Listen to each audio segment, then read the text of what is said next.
Hello, this is Wicked Shrapnel, and I have a domination match on Storm, and this is in Ground Wars mode, which I really hate Ground Wars just because I think it's way too many people in a map at one time. And the title of this video is Nukes Are for Noobs Part 2. I actually submitted the first Nukes Are for Noobs to another channel and it hasn't been posted yet.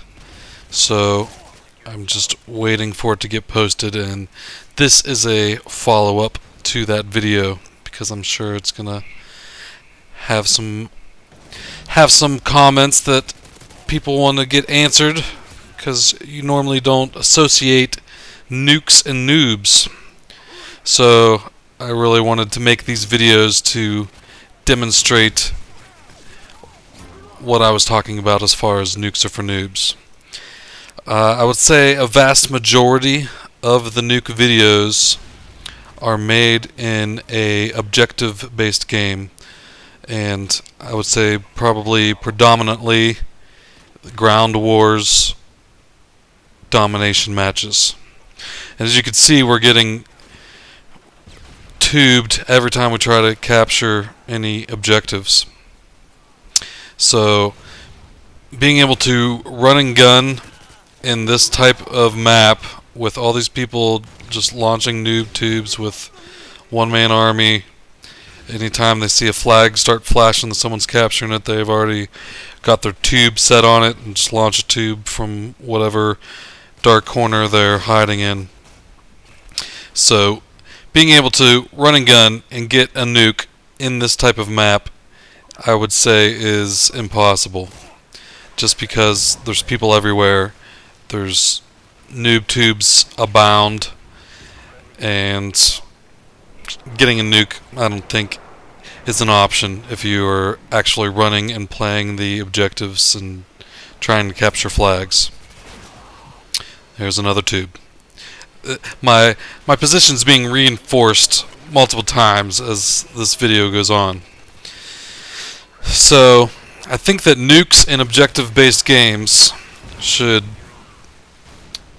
they shouldn't be in objective-based games, just because if you're actually playing the objective, somebody's going to kill you before you get to 25 kills.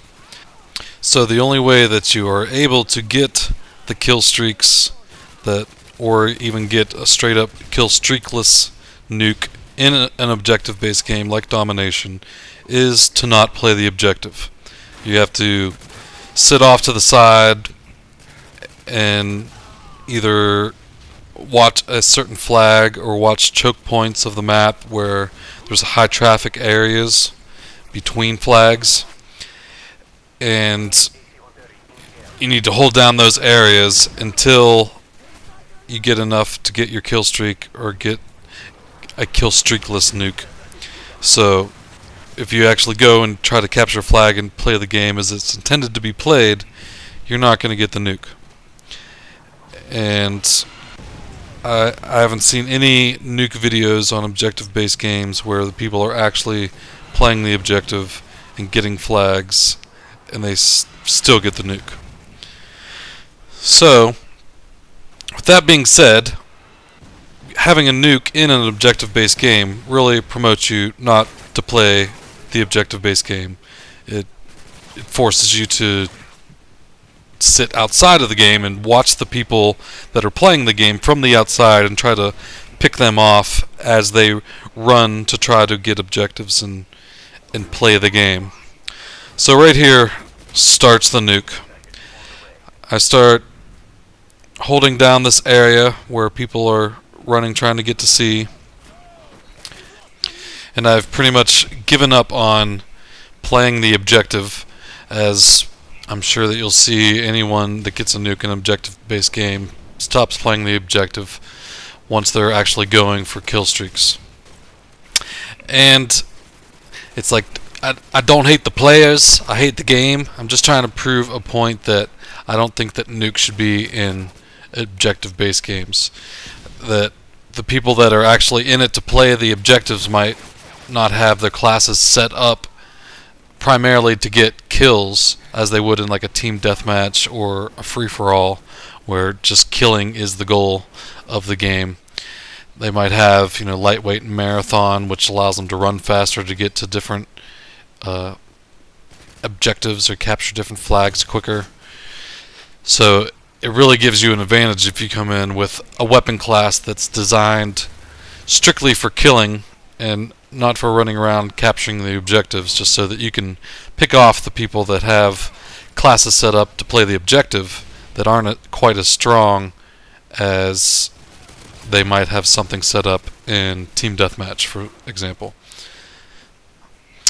So then your primary goal becomes not dying, because you want to make sure that your kill streak keeps going so that you can actually get to the nuke. And here I'm actually protecting C and defending the flag, but I'm not out actively capturing any flags. We do have 2 flags at the moment, so some people do just play where they capture 2 flags and hold them, and I guess that is an acceptable tactic. When I play Domination, though, I usually just run around and capture as many flags as I can. So now that I got the Pavlo, which is the first kill streak towards the nuke, I'm running 9-11 nuke. And so now that I have that kill streak, it's pretty much game over. And I'm done playing the objective. I just go find a place to hide, and the game will soon be over. So I'm interested to hear everyone's thoughts on nukes in objective-based games, whether you think that it's the coolest thing ever that someone nukes an objective-based game and the game is over, or whether you think that people should actually have to play the objective to win the game. My personal opinion is nukes should not be in objective-based games, for all the reasons that I just previously stated.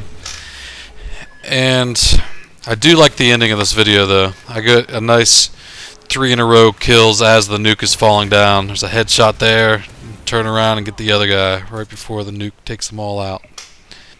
So there you have it. Tactical nuke in a ground wars domination match, which is how most of the nukes on YouTube are. And so I promise I'll never play for the nuke in an objective-based game. I may get a kill streakless nuke or nuke in a team deathmatch, or a free-for-all. But I promise I'll never post another nuke in an objective-based game. Just because, personally, I think it's kind of a cheap tactic. So there you have it. Nukes are for noobs.